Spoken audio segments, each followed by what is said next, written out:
네, 오늘 내용을 보니까 대머리나 이마에 난 색점이 나병인지 판정하도록 했습니다. 또 의복이나 집안에 난 곰팡이가 악성인지 판정하도록 했습니다.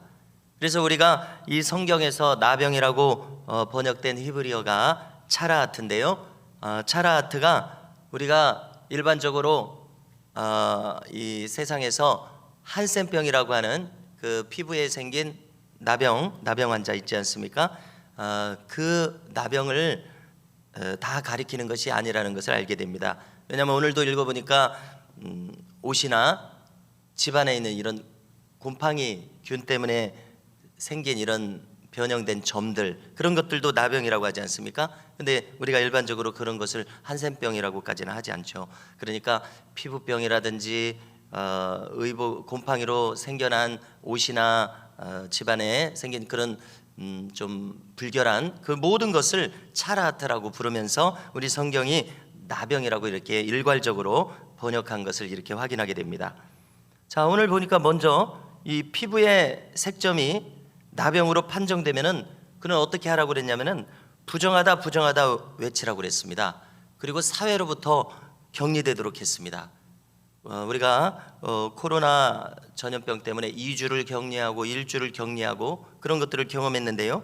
여기 이 나병에 대해서 벌써 유대 사회에서 지금 진영 안에서 텐트를 치고 200만 명이 지금 주거를 하지 않습니까? 이 진영 밖으로 나가서 살도록 이렇게 격리하도록 했습니다.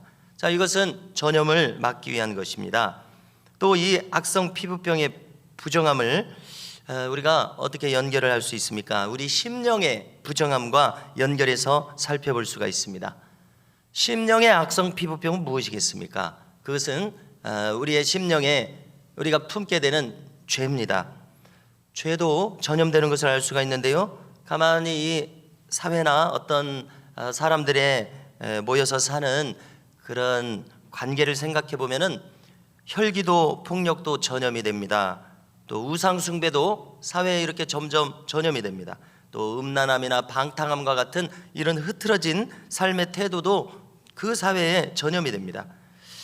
자, 그렇게 되면은 이 죄의 결과는 성경은 무엇이라고 이야기합니까? 참되고 진실된 사회인 천국에서 그가 제외된다고, 천국의 울타리에서 제외된다고 말합니다. 격리됩니다. 그런데 영원토록 격리가 되는 것이죠. 그래서 바깥으로 쫓겨난 사람들이 슬픔을 누며 이를 갈미 있을 것이다 이렇게 말합니다. 자, 이것은 악성 전염병과 같이 심령에 죄가 굳어져서 그 죄가 해결되지 않으면 이렇게 된다는 것입니다. 자, 우리가 1907년에 우리 한국의 평양 대붕의 그 내용을 살펴봤었습니다.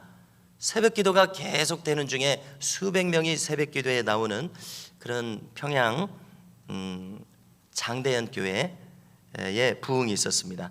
그런데 이제 그 새벽기도의 부흥이 2주간의 부흥사경회로 이어졌었던 것이죠.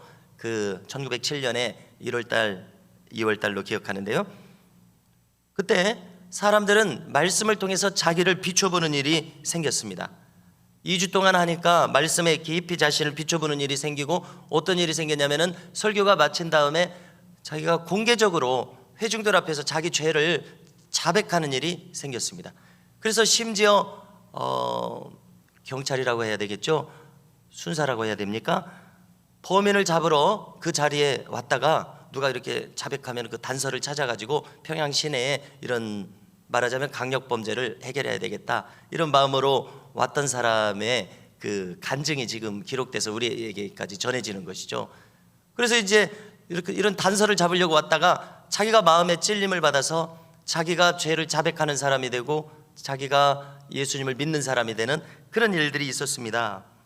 뿐만 아니라 이 많은 설교자들 중에 대표 설교자인 이 길선주 목사님이 자신의 죄까지 회중들 앞에서 부끄러움을 무릅쓰고 자복하는 일이 생겼습니다. 자기 친구의 사모님에게 친구가 죽었을 때 유언으로 남긴 그 100몇 달러 뭐 그런 돈을 자기가 착복을 했습니다. 그 아내한테 줘야 되는데 자기가 착복을 했던 것이죠. 그것을 공개 자복하는 일이 있었습니다. 그래서 이 부끄러움을 무릅쓰고 하나님 앞에 자유함을 입어야 되니까 이렇게 자복함으로 말미암아 어떤 일이 생겼습니까? 그 심령의 자유함을 얻게 된 것입니다. 죄의 속박과 결박에서 벗어나게 되었습니다. 참 자유를 맛보게 되는 일이 이 평양 장대현 교회 수많은 회중들에게 동시에 임한 것이 이게 1907년의 대부흥입니다. 자, 우리가 시편에 토설한다는 말이 있습니다. 쏟아놓는다는 뜻 아니겠습니까? 우리는 내 죄를 품고 있는 것이 아니라 토설함으로써, 있는 그대로 다 토설함으로써 자유함을 얻고 구원을 받는 원리가 성경의 원리입니다. 우리가 하나님 앞에서 애통함으로 자복할 때 참 자유를 얻게 됩니다. 주님 말씀하신 것처럼 애통하는 자는 복이 있나니 저희가 하나님의 위로를 받을 것이며, 바로 이것이 우리의 심령의 자유를 어떻게 얻는가 예수님이 팔복에서 이야기해 주신 것입니다. 시편 32편은 다윗의 시라고 적혀져 있는데요, 3절을 보니까 내가 토설치 아니할 때에 종일 신음함으로 내 뼈가 쇠하였도다 이렇게 기록합니다. 자기가 회개를 거부하고 있을 때 이 양심이 계속 고발을 하니까 계속 이 뼈가 쇠하는 그런 괴로움을 맛보고 있었던 것입니다. 그런데 이렇게 시편을 왜 기록했겠습니까? 토설을 하니까 너무나 시원하더라는 것이죠. 죄로부터 해방되더라는 것입니다. 하나님과 관계가 회복되더라는 것입니다. 여러분, 우리에게도 이와 같은 다윗의 토설함으로 회개하고 자유케 되는 이와 같은 경험이 우리 가운데 늘 있기를 주님의 이름으로 축복합니다. 자, 성경은 우리에게 뭐라고 이야기하냐면 이 토설치 않은 것은 우리가 계속 고집하는 것이죠. 완고한 마음으로 계속 있는 것입니다. 끝까지 완고한 것은 사신 우상에게 절하는 죄와 같다 이렇게 말씀했습니다. 사신은 죽은 신이라는 뜻이죠. 죽은 신인 우상에게 절하는 우상 숭배하고 똑같다는 것입니다. 막 이렇게 고집 부리는 것은, 죄를 계속해서 품고 있는 것은 우상 숭배하고 똑같다는 것입니다. 이것은 사무엘상 15장 23절의 말씀인데요, 사울왕이 고집 부리고 있을 때 사무엘 선지자가 그에게 한 말이 이 말이었습니다. 끝끝내 고집 부리는 마음은 우상 숭배하고 똑같다는 것이죠. 자, 죄의 이 심각한 결과는 어떻게 처리했습니까? 나환 자가 사회로부터 격리되는 것과 같은 그런 똑같은 결과를 우리에게 가져옵니다. 우리가 하나님 나라로부터 제외됩니다. 여러분, 제가 여러 번 강조하듯이 하나님 나라는 죽어서만 가는 나라가 아니라 이 땅에서도 우리가 누리고 살고 속하는 나라가 하나님 나라입니다. 그래서 우리가 이 땅에서도 천국 백성이요, 이제 죽어서도 천국 백성입니다. 여러분, 우리가 죄를 품고 살아갈 때 어떤 결과가 우리에게 옵니까? 하나님 나라의 울타리로부터 우리가 제외된다는 얘기입니다. 얼마나 이것이 심각합니까? 하나님 나라에 우리가 속해 있을 때 하나님의 모든 축복이 우리에게 온다는 사실입니다. 그것으로부터 제외되는 것이 얼마나 심각한 것입니까? 영적으로, 육적으로요. 여러분, 조금만 더 자세하게 살펴본다면 우리는 이 영적으로 성장해야 되거든요. 영적으로 더 많은 은혜 속에 들어가야 되고 더 많은 능력과 축복 속에 우리가 들어가야 됩니다. 영적으로 우리가 레벨이 점점 높아져야 됩니다. 그렇게 레벨이 높아지다가 점점점 12고을을 다스리는 그런 권세까지 받게 되는 것이겠죠.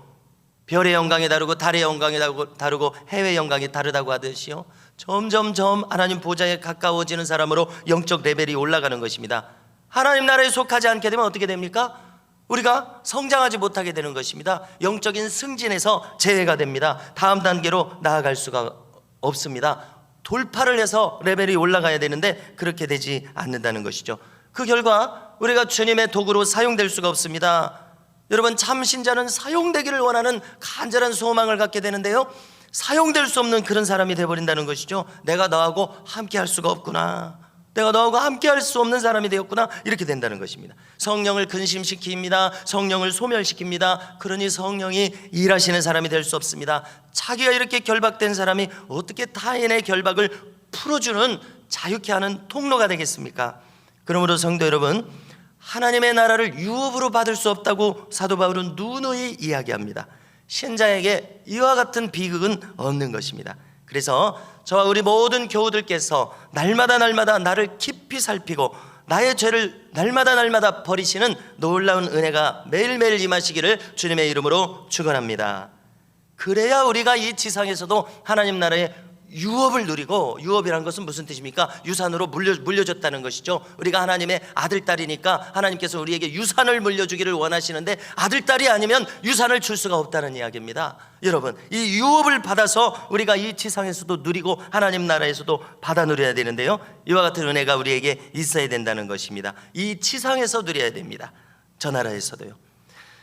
참 신자가 하나님 나라의 유업 없이는 결코 살 수 없기 때문에 그렇습니다. 왜냐하면 가만히 생각해 보면 이 유업이 우리의 삶의 참된 목표입니다. 그것이 우리의 참된 자산입니다. 참된 도구입니다. 그것이 우리에게 참된 힘과 능력입니다. 유업이요. 그리고 그것이 그 자체가 상급입니다. 그것이 없다는 것은 너무나 큰일 난 것이죠. 자, 오늘은 내용을 보니까 한편 이 의복이나 주택의 곰팡이가 악성인가 살펴보도록 했습니다. 이것은 의복과 주거 환경에 이 광야에서 정결하게 살아야 된다는 것을 이야기한 것이죠. 정결하게 살도록 그렇게 추구하도록 했습니다. 그래서 오늘 내용을 보니까 이 오염의 상태가, 이 색점의 상태가 너무나 심각한 악성으로 나타났을 때는 그 의복과 주거지를 다 불살라라 이렇게까지 했습니다. 왜 그렇습니까? 그 불결함이 실제적으로도 건강에 악영향을 끼칠 수밖에 없기 때문에 그렇습니다. 여러분, 이 원리를 통해서 우리가 마찬가지로 우리 자신의 주변이 이 영육간에 정결하게 유지해야 한다는 것을 깨닫게 됩니다. 이렇게 그래서 먼저 내 생각을 깨끗하게 해야 되겠습니다. 내 사는 환경을 깨끗하게 해야 되겠습니다. 내가 움직이는 이 동선을 깨끗하고 깔끔하고 단순하게 정리를 해야 한다는 얘기입니다.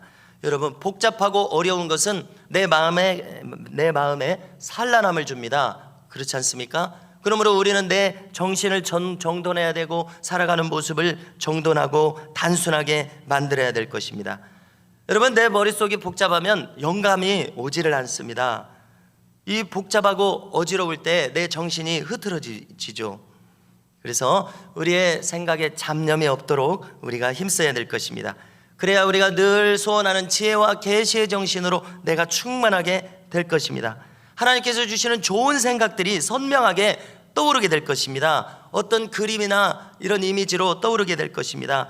정말 성령이 충만하게 임했을 때 요엘서 2장의 약속대로 우리 안에 환상이 넘치게 될 것입니다. 그래서 하나님께서 여러 가지 모양으로 이렇게 꿈과 환상으로 주시는 지혜와 또 앞으로 어떻게 행할 바를 알게 하시는 이 우리의 인생이, 그래서 그것들로 풍성해지게 될 것입니다. 예수님께서 뭐라고 하셨습니까? 내가 온 것은 양으로 생명을 얻게 하고 풍성히 얻게 하려 하심이라. 지혜와 계시의 이 정신과 영감이 우리에게 풍성하게 임할 때 우리의 삶은 영육간에 넘치게 되는 것입니다. 디모데후서 2장 20절 이하를 보니까 큰 집에는 금그릇이 있고 은그릇이 있고 나무그릇과 질그릇이 있습니다. 그런데 주인이 어떻게 합니까? 주인이 쓰는 그릇은 이렇게 잘난 그릇이 많이 있어도 깨끗한 그릇을 쓴다는 것이죠.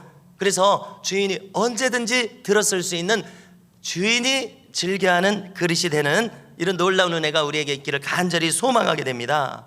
성도 여러분, 이와 같이 주님의 손에 붙들려 사용되는 아름다운 그릇, 놀라운 그릇, 사용되는 그릇, 쓸모있는 그릇, 천국에서 우리가 이렇게 사용될 수 있기를, 이런 은혜가 우리에게 임할 수 있기를 간절히 축복합니다.